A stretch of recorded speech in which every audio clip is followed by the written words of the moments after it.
full house today for the governor's race, which is kind of, I guess, emblematic of what the governor's field's like for 2026. And I think a big note there, we're in 2025 and still a year out from even a primary, but everyone's trying to jump in at this time with the exception of one big name, and that one big name is Kamala Harris. This week, though, a very familiar face for a lot of people throughout California, Katie Porter, who had run for Senate, was long time, maybe not so much, 6 years in the House in Orange County, but a high-profile Senate Democrat, or in the Senate campaign this last go around. She's announced her entering into this field. And one thing that's well known, I'll start with you, Brittany, about Katie Porter, is that she does not mince words, and she jumps in her campaign video said she'll go toe to toe with anyone, which is maybe a thinly veiled warning for that big fish that is yet to jump into the race, which is potentially Kamala Harris. Brittany, what are your thoughts on Katie Porter jumping into this race? I mean, if that was a threat to Kamala Harris, if I was her, I wouldn't be worried about it. When I think of Katie Porter, the first thing that comes to mind is that Batgirl outfit she wore on Halloween a few years ago to like committees and was told, I think by Nancy Pelosi herself, like, what are you doing? Take that off, put on normal clothes. You're a member of Congress. Look, Katie Porter, you're right. She doesn't really mince words, but she is also a loser on the statewide stage, if we want to be totally honest about it. I don't think that a lot of people are um not impressed isn't the right word, but enthusiastic isn't the right word. But I think that people just aren't really attracted to her candidacy on this level. And I think she has a lot of confidence. She was obviously a member of Congress, like you said, for a few terms. Depending on who gets in this race, I don't see her becoming senator of the state of California. I think that's dependent on, if Harris obviously gets into this race, but also we probably have some big name Democrats too who might be more likable. I think she has an issue with likability. And, if I was her, I would try to become a more likable option. Matt, where do Katie Porter and Antonio Villaraigosa and Kamala Harris rank on your likability chain as far as people that are being considered for this? He's laughing, by the way, in case no one's seeing this when it comes to air. Look, I guess I think it's I'd rather be feared than loved, I think is the saying that I forget whether it's Winston Churchill or someone said that. What's important here is, Katie Porter announcing she wants to get in early, capture some money. Every Democrat in the race right now is trying to find their lane because of the top two primaries in a crowded multi-candidate field. They're looking to secure one of those top two spots. And as of right now, with only Chad Bianco on the Republican side, I don't think that he is a viable Republican candidate statewide. So you could face the prospect of a top two race with both Democrats unless a more credible Republican challenger gets in. Now, Katie Porter's fear is that Adam Schiff will do to her, or a gubernatorial candidate will do to her what Adam Schiff did to her in the Senate race, which was boost Steve Garvey's name ID so that she finishes third. So she's getting out early. She's going to position herself as the Trump fighter. But, Will, you're right. Everybody is waiting in the wings for what Kamala Harris is going to do. She's won statewide three times where her name only was on the ballot. Once when she was Joe Biden's vice president. She has huge name ID. She can raise big money. If that happens, she becomes the front runner. But I don't think that the Democratic Party is going to give Kamala Harris a free ride either, given her propensity for word salad. And they would worry about her representing the state on a national platform. As far as I think Katie Porter's concerned, Blake, I think the one thing maybe that she had, or that he has, or, sorry, that Katie Porter has differently from Antonio Villaraigosa and Kamala Harris is that the total opposite as far as the communications concerned. I mean, Katie Porter is very direct. Antonio Villaraigosa is very likable and definitely in certain communities as well. And I think the same can be said for Kamala Harris. How do you see these three Democrats so far? Of course, Kamala Harris yet to even announce yet. And then the rest of the Democrats that seem to be in the field are everybody who's shaking hands with Governor Newsom in Sacramento. Lots of people from his administration have announced their intention to run as well. Yeah, well, I think as has been said, Katie Porter certainly is no stranger to mincing words and is known, as you said, Will, her communication style, having different PR stunts, having whiteboards on the House floor, trying to draw attention to her name ID. But I think there are still it's a crowded field, and with the unknown of Kamala Harris, who actually performed not as well as expected in California for during her presidential race for someone who did serve as the state's attorney general and U.S. senator. I think that there's still a lot of unknowns. You also have Antonio Villaraigosa, as you said, who still has strong inroads in regions like inland California and the San Joaquin Valley, especially in the Latino community. So these are all segments of the population that Katie Porter would have to work to win over. And then you also have, candidates still who are waiting in the wings, like Eleni Kounalakis, the current lieutenant governor, who has a lot of fundraising capacity, but is slowly, there has been some reporting that she's starting to backpedal maybe towards something like state treasurer. So a lot of shifting going around until that news on Harris comes out. Well, I mean, Matt, too, I think the big question, I think, when it comes to Antonio Villaraigosa is maybe a similar question that goes to Newsom countrywide is maybe people outside of Los Angeles have a very different view of him than the people who remember him in Los Angeles as mayor. I was speaking with a couple oil businessmen that are out this way who are conservative, but had a great relationship with Villaraigosa when he's come up and he's made appearances at events. He's suggested in the past he was one of the first people to get back to work thing when COVID was still around in 2021. Just I think trying to appeal to that common sense Democrat kind of area. Is he someone who maybe for those who were experienced with him in Los Angeles, maybe outside of that area and outside of the city, have a different view of him? Yeah, Will, you just used a couple of words in a sentence that aren't used very regularly. That would be common sense Democrat. You got to remember the Democratic Party in California, they're wacky left liberal. They're not even close enough to center that they can touch it. They support radical things like single payer health plan, boys playing in girls sports. I mean, like issues that are 80-20 in the other direction.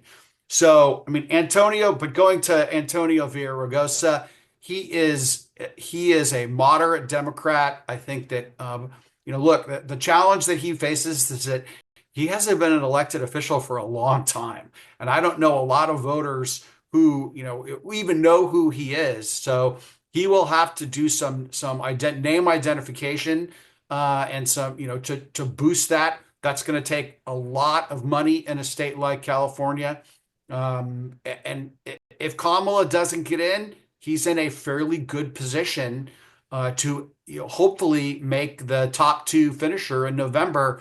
But if Kamala gets in, she's going to suck all the oxygen out of the room. And I think that you're seeing, like Blake said, Eleni Kounalakis has hinted about running for treasurer. Others have said they won't run, but the question remains, will Katie Porter stay in? I think Antonio does stay in, but it's going to be hard to raise money. And that's going to be his biggest obstacle. Yeah, Rob Bonta, who is considering a run too, I believe in a recent interview with good friend of the show, Alex Michelson, was talking about, very much praising Kamala Harris. And I know he had been considering a run, but it seems like almost he would step aside in a situation like that. Brittany, I guess this goes back to the Central Valley and to Matt's point about making good name identification. How important is it to come through Bakersfield and through Fresno and Stockton, Modesto, and all those areas to try and get those votes? Because not the, I mean, a big turnout for a presidential election, but not as quite as expected for a lot of those House districts and local elections that were going on throughout the Central Valley this past year. Are they looking for someone who's going to come up there and shake their hands across the Central Valley? I think so. And I think that people of the Central Valley should expect it. It's a huge community. It's an important region to the state. California is the fifth largest agricultural producer. Much of that comes from the Central Valley. The Central Valley is critical to the economy of California. And so as we're talking about things on a national level, like tariffs and energy, those sorts of things, it's important for these folks who are running for Senate to come through and talk about what that means at the state level and how they're going to be supporting their farmers and the agricultural producers and people who are trying to produce energy too, and to the point that Matt was making about California Democrats and common sense Democrats, I thought that was really funny. Look, I think that what we saw out of the general election this last year was that a lot of folks are saying that Democrats need to become more moderate. And is that going to happen in a state like California? I don't know. It'll be interesting to see. But what we should remember is the amount of votes that Donald Trump did win in the state. It is more than some of the populations of the other states. I think I talked to you, Will, like shortly after the election. I believe it was 5 million votes for Donald Trump. There are some states that don't even have 5 million people. That we would rank right about halfway through in the amount of people who just voted for Trump. That is not talking about registered Republicans or Democrats or anything else. Obviously, it far surpasses all of that, the population size of the state. But the Central Valley, to your point, is such an important figure here, and people need to be paying attention and coming and talking and shaking hands and doing all the political things that are expected out of a campaign, and can't forget these really important people here. And Blake, to wrap up on this, and then I'll have one like question for everybody on this one topic. But just want to go to the Chad Bianco aspect of this whole thing, which is he's the lone Republican as of now. Of course, there have been some other names that have been floated around. Tim Rizal's has been on the show a number of times, talked about Steve Hilton possibly jumping in there. I know that there's the whole another one with Caitlyn Jenner's the potential campaign as well. I don't know if that's a very similar lane as the one that Steve Garvey had been running.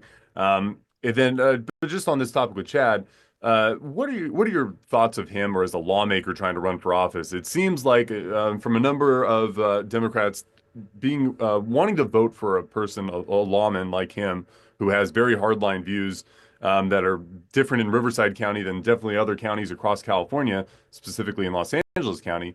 It doesn't seem. It seems like he already is coming in with a bit of a handicap, right? Well, certainly as a Republican, there's always an uphill battle, right? But I mean, look at some of the trends that we just saw in the last election with Prop 36 overwhelmingly passing in California. So clearly, Californians are indicating that they do want law and order. They do want some reform to our system of law enforcement here. So, I always think that having the ballot designation of law enforcement officer or sheriff isn't always a bad thing. I think a lot of people like to see that ballot designation. I think the bigger handicap, as you indicated, Will, is his registration as a Republican candidate in California. And as was said earlier, I just think that it's going to be difficult unless there are only one or two Republican candidates in the race for a Republican to make that top two at the end, after the primary into the general election. So it is going to be a challenge. Also I saw, I don't know how credible this is, but I just saw a report earlier this morning that Mel Gibson is, maybe mulling a run or is polling, maybe in the Republican on the Republican ticket. So it'll be interesting to see who ends up jumping in at the end of the day.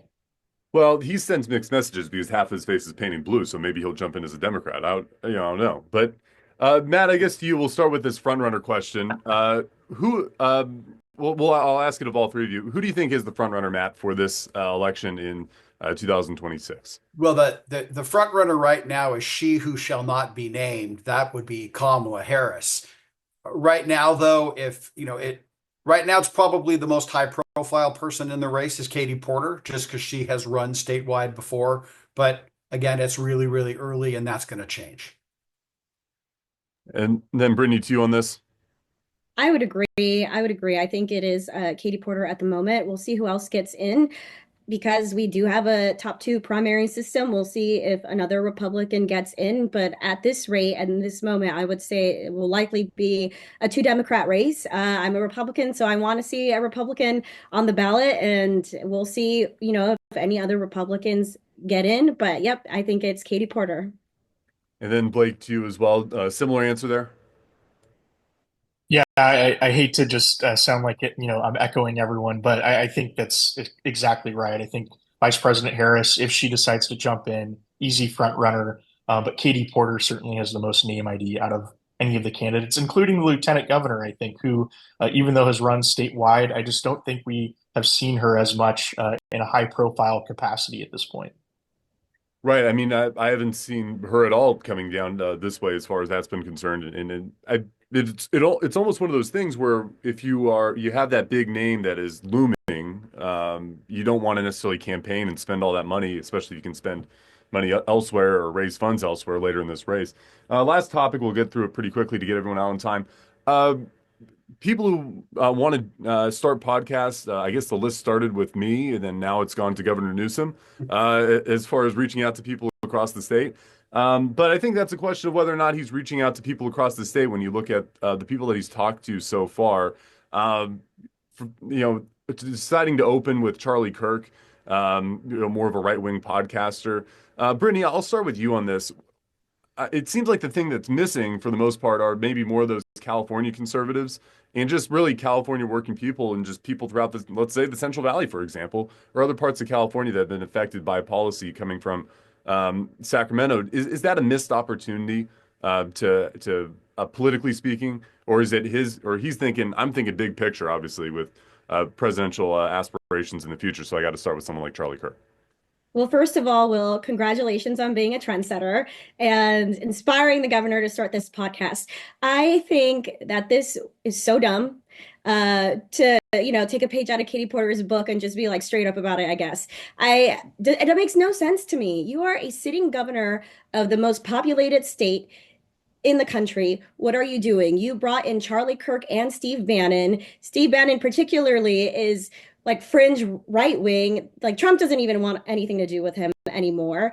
What are you doing? Like, yes, I know I just said after the election, there's a lot of talk about Democrats needing to moderate. That is not moderating. That is trying to appeal to a very fringe part of the Republican Party. Are you trying to run for president in 2028 as a Republican? I don't really understand what the move was here. What I think he should be focusing on is getting us out of debt in California, making sure that gas prices aren't constantly the highest in the state, the cost of living is reduced, like helping reduce the homelessness population. What are you doing? You're starting a podcast and bringing all these nut jobs onto your podcast to talk about things and not even give them pushback.